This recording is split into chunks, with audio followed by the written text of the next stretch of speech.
Muy bien, estamos aquí con Miguel Bain, como decíamos hace un ratito. Te dejo esta silla que te quede un poco más cerca, así te podés sentar más rápido. Bain, gracias por haber venido.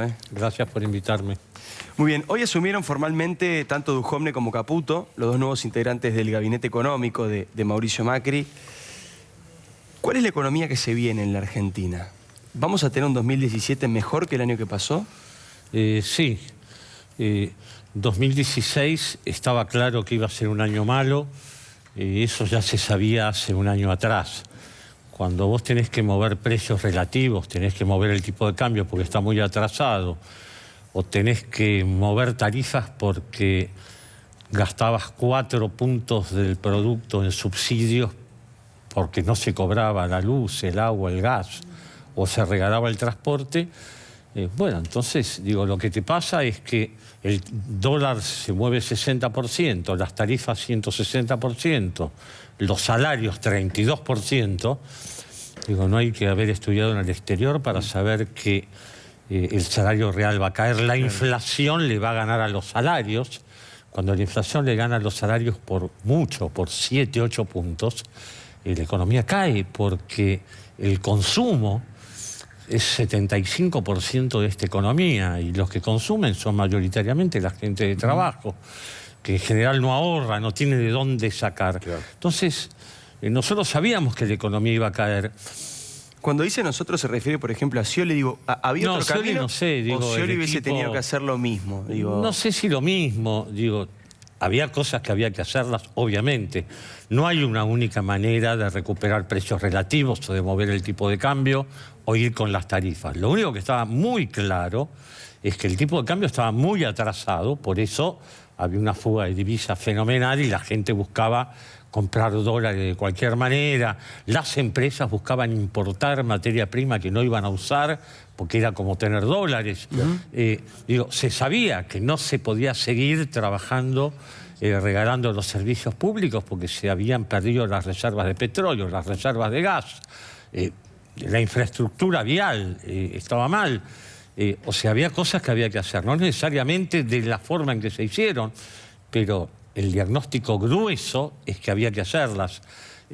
Ahora, claro, cuando vos haces esas cosas, bueno, de pronto la inflación le gana los salarios, la economía cae. Y hay una enorme cantidad de gente que cree que si la economía cae es porque el gobierno es malo. O gente que cree que si la economía sube es porque el gobierno es bueno. Y la verdad es que no tiene nada que ver. Digo, vos podés acelerar la economía artificialmente un año o dos y la gente puede estar contenta, cree que eso está muy bien, que le va fenómeno, pero si eso no es sostenible, es como cuando le ponen los nitros esos a los autos para correr 400 metros. Vos podés correr 400 metros. Ahora, si querés ir con el nitro a Mar del Plata, no explotas el motor. ¿Eso hacía el kirchnerismo, Bain? Y bueno, claro, trató de prolongar el ciclo económico más allá de lo sostenible. Pero artificialmente, casi. Y ya se sabía que eso no... Eso salió bien en 2011, cuando los salarios aumentaron muy fuerte, el dólar se quedó quieto y no se tocaron las tarifas. Bueno, dio lugar a un éxito político sensacional porque hay una parte de la población muy grande que vota en función de lo inmediato. Sin duda. Bueno, digo, entonces estaba claro que el año que terminó la economía iba a caer y también está claro que en la Argentina en los años electorales las tarifas se mueven menos que en los no electorales, el tipo de cambio se mueve menos y los salarios se mueven más. Es lo que yo bauticé como la navegación a vela del año electoral. Claro. Tenés un ciclo político de 2 años, en el año que no es electoral, haces más o menos lo que tenés que hacer y en el año electoral le pones un poco el freno al dólar, frenás un poco las tarifas, acelerás los salarios y tratás de que te vaya mejor en las elecciones. Aprovechar ese buen clima y bueno, económico. eso lo hacen todos los gobiernos. Se puede hacer con una enorme exageración o se puede hacer con más discreción, pero siempre se hace. Si uno mira años enteros... Esos son los ciclos, ¿no? Esos son los ciclos. El problema de la Argentina es que tiene un ciclo político de 2 años. Claro. Con lo cual es uno sí, uno no. Claro. Digo, a mí me gustaba más cuando el ciclo político... Era de 6, Claro, era 6 en era de total. 6, claro. Miguel, usted es un economista de mucho prestigio y le agradecemos mucho que esté en este programa, muy respetado por sus pares. Ahora, nosotros discutíamos hace un rato en el graph, para ponerle en el graph. Nosotros le pusimos el asesor de Scioli que apoya a Macri. Yo digo, me parece que no es correcto. ¿Es correcto eso? Que fue asesor de Scioli, sí es correcto. Bueno, sí, pero claro apoya a Macri, apoya las medidas de Macri. ¿Cómo se definiría? Porque digo, hoy estuvo en la Casa de Gobierno cuando asumió Nicolás Duhovne, estaba sentado en primera fila Ernesto Sanz, uno de los líderes del radicalismo. Sí. Usted también en su momento participó de un gobierno radical. No, claro, y bueno, y Duhovne también. Y Duhovne también, y por su eso. equipo también estuvo en el año 2000, Sebastián Gagliani, Rodrigo Pena, digo, una gran mayoría de los que están con él. Nicolás en particular... Bueno, ahora se le dice el ministro. El ministro Duhovne. Pero para usted era Nicolás. Bueno, es un gran amigo personal, digamos. Yo estoy vinculado a él de cuando él empezó en la profesión. Claro. O sea, yo le tengo un gran cariño. Mi presencia hoy obedece a esa invitación que él me hizo. Yo no piso la Casa de Gobierno hace 15 años. Hace 15 años que no iba a la Casa de Gobierno. No pisé la Casa de Gobierno hace 16 años. Desde el año 2000 que yo juré como secretario de Programación Económica, nunca más fui a un acto, nunca. Pueden revisar cualquier archivo. Hoy fui porque es un amigo. Y yo quería estar cerca porque además es un tipo muy inteligente, es un economista que además entiende cómo funciona la economía en el sector privado. No es un paracaidista que viene de la universidad y que nunca hizo una pasantía, ahora que está de moda, en una farmacia. Es un tipo que te puede dar el vuelto del Beldent si atiende una farmacia. Es un tipo que entiende, y entiende de finanzas, y entiende de economía, y yo creo en ese sentido, y ojalá que le vaya bien, porque es un tipo realmente, es una buena elección del gobierno. Ahora, yo políticamente no estoy haciendo nada, no estoy trabajando nada. No está trabajando para nada. No, pero, ojo, cuando yo asesoraba a Daniel Scioli, que eso venía de cuando yo era asesor del Banco Provincia, en realidad profesionalmente, Scioli sabía perfectamente que yo no iba a ser ministro de Economía. Claro, usted no hubiese aceptado si ganaba. Además lo dije en plena campaña, lo cual me trajo unos líos bárbaros. Me decía, Miguel, ¿por qué tenés que decir eso? Digo, yo lo digo porque es la verdad. Yo no soy un tipo que yo no tengo la paciencia... Para trabajar en el Estado de... para sentarme 12 horas a recibir 20 tipos que lo único que hacen es venir a pedirte plata. Claro. Gobernadores, intendentes, legisladores provinciales, nacionales, empresarios. ¿Y a Duhovne sí lo ve preparado para eso? Bueno, vamos a ver. Sarna con gusto no pica, digo. Él aceptó, él sabe que parte del trabajo del ministro de Hacienda es poner un no gigante atrás del escritorio y a cada uno que llega decirle... no fijaste, ¿no? Esa es la primera respuesta. Ahora, le quiero hacer una pregunta complicada. Todo indica que la inflación que viene va a estar cerca del 20, algunos dicen un poco más, otros dicen un poco menos, que es muchísima, pero que es un gran avance respecto del cerca del 40 de este año. Ahora, se han anunciado para los próximos 2-3 meses una cantidad de aumentos en las tarifas, en todo. Sobre todo en los combustibles, que en general impacta fuerte. ¿Usted no cree que eso le va a volver a dar un poquito de aire a la inflación? Lo digo preocupado, lo pregunto preocupado. Bueno, digo, la proyección de inflación mía para 2017 es más alta que la del Banco Central. Es más alta. Es más, yo creo que el Banco Central, y el presidente lo sabe, del Banco Central, yo no hubiera puesto a la meta 12, entre 12 y 17. Porque para mí estaba bien haber dicho 22, 23. 2016 cerró en 40. Todos los economistas decimos que cerró en 40. El INDEC dice que cerró en 40. Nosotros nos dio 39,8. Pero digo, después de 40, bueno, en tu primer escalón la bajás a 23, 24, no está mal. No, es un éxito. Bueno, el Banco Central se puso una meta mucho más exigente y ahora tiene que luchar contra parte de esa inflación que él no maneja. Porque el Banco Central, ¿qué maneja? La tasa de interés, la cantidad de dinero. Pero cuando aumenta el gas, la luz, el transporte, los peajes, la medicina prepaga, la telefonía celular, móvil, claro. los colegios privados, nafta. Y etcétera. además- Digo, ¿qué hace cómo hace la política monetaria No tiene- para evitar. para Casi entonces todo, nosotros- además, Miguel, perdón, ¿no? Pero digo, casi todo por encima, estoy acá mirando los números. Celulares entre el 12%, Sí. nafta el 8%, pero después viene luz 36%, gas 27%, agua 20%, prepaga 6%, peajes 120%, un aumento sideral, en algunos casos llega a 60 pesos, y ABL 30%. Bueno, luz y gas además son semestrales. Claro. La luz es febrero y agosto, o sea que en agosto la vas a ver de vuelta, y el gas es en abril y en octubre. Digo, son necesarios. Digo, yo no estoy diciendo, guau, me voy a rasgar las vestiduras. Lo único que digo es que no parecen consistentes con intentar la inflación de 17. Ahora, el problema que esto puede tener es que vos, por un lado, disparás todo eso que son costos. Claro. Y por otro lado, vos querés cumplir tu meta porque sos orgulloso, sos un profesor, un doctor en economía y venís con un equipo con alta reputación. ¿Qué va a hacer? ¿Va a subir la tasa de interés hasta dónde para cumplir su meta? En ese caso la economía puede caer.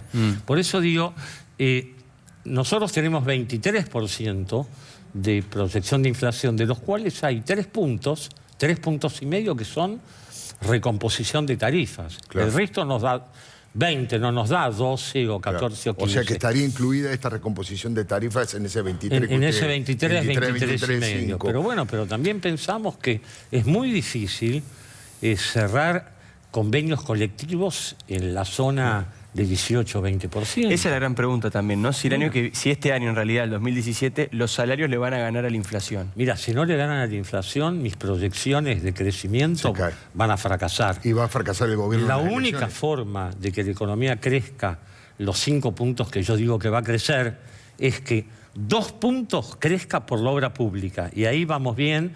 Hay un ambicioso, tremendo plan de obra pública en los primeros 6 meses, donde se duplica 20.000 millones de pesos por mes, se duplica la ejecución de los primeros 6 meses de 2016. Eso le pone 2 puntos de crecimiento al producto.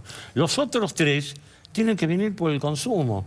Y para que vengan por el consumo, los salarios le tienen que ganar a la inflación por 4 o 5 puntos. Si la inflación va a ser 23, o a lo mejor, como la inflación del verano está siendo un poco más baja, asumamos que podría ser un poquito más baja, la inflación 22, 21, bueno, los salarios no pueden estar abajo de 25.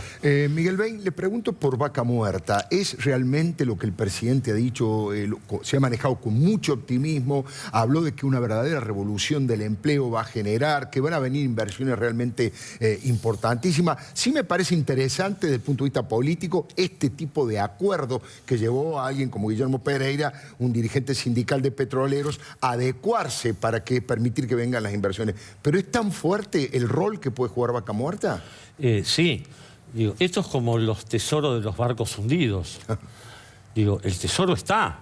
Ahora, los argentinos nos tenemos que poner de acuerdo para que la expedición logre llegar, logre bajar, logre sacar el tesoro y que se gane plata entre lo que costó la expedición, los buzos que necesitás, toda la infraestructura. Digo, Argentina hoy lo que hizo está muy bien, empezó a ponerse de acuerdo entre los que son los responsables de sacar el petróleo y el gas, para que sea rentable, porque a 14 operarios por pozo, y con un petróleo a $52 el barril, Vaca Muerta seguía muerta por 50 años. Claro. Digo, no había forma. Ahora, con 7 operarios por pozo y con un convenio con las horas taxi, antes la gente cobraba por dormir en el yacimiento. Digo, pasa como con todas las cosas que pasan en la Argentina. Aparece un recurso y todo el mundo se tira de cabeza como los pececitos en la pecera cuando les tiras el alimento. Todo el mundo se tira el recurso. Apareció Vaca Muerta. Me acuerdo, se anunció en febrero de 2011, todavía YPF la manejaba el grupo Petersen. Sí. Hubo un acto fenomenal en el auditorio de YPF donde se anunció que esto sacaba a la Argentina de la pobreza. Bueno, 5 años después arrancó, pero arrancó poco. Ojalá hagan las cosas bien y arranque, porque el recurso está, y efectivamente el recurso es no solo petróleo, tal vez sea más importante el gas que hay ahí. porque además es el gas, es el insumo básico Claro. de muchas industrias de exportación. Pero bueno, lo dio y estuvo bien.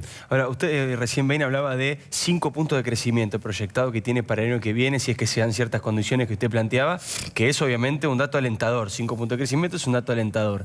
¿En qué momento eso se va a empezar a notar en el bolsillo de la gente? Porque No, muchas veces las variables económicas tardan en llegar al día a día. Mira, nosotros primero pensábamos, en general los economistas, que en agosto pasado la economía rebotaba. Sí, no rebotó pasó. y volvió a caer en Claro. septiembre, octubre y noviembre. En noviembre vimos de vuelta una señal de rebote que se sostiene. Diciembre estuvo bastante bien.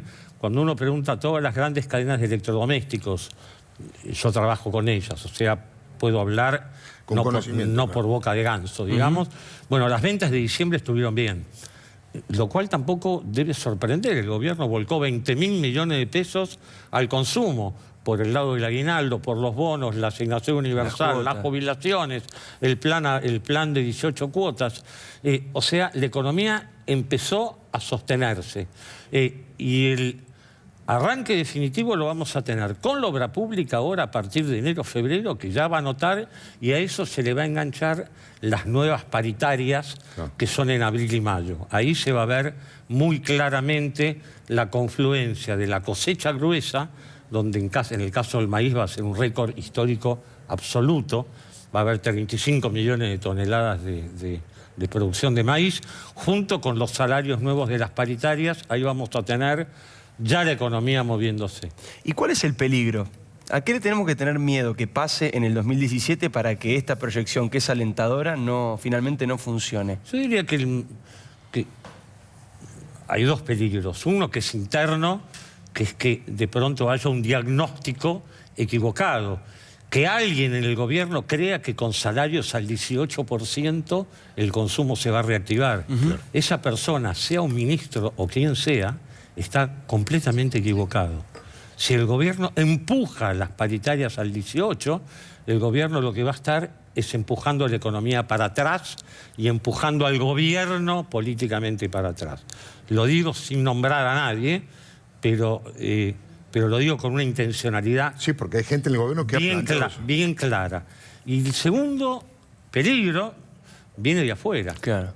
Viene de afuera. Dentro de 9 días, 10 días, asume un nuevo presidente en Estados Unidos, que digo, más allá de su personalidad conflictiva o de sus opiniones, que creo que nadie las comparte en un montón de cuestiones de la vida, desde el punto de vista económico, seguramente está haciendo cosas buenas para Estados Unidos, o las está planificando. Y no necesariamente buena para el resto del Bueno, mundo. ahí está, porque tiene un plan de infraestructura enorme, Claro. que además yo lo haría. Si yo fuera ministro de Economía en Estados Unidos, estaría haciendo lo mismo.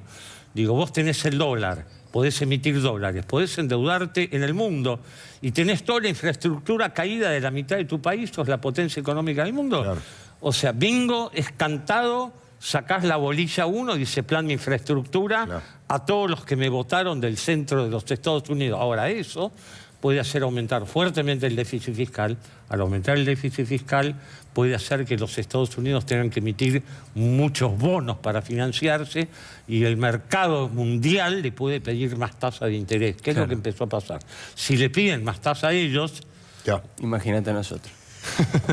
Miguel Bain ha sido muy amable, realmente. Muchísimas gracias por venir a los Bueno, Leuco, gracias de vuelta por la invitación.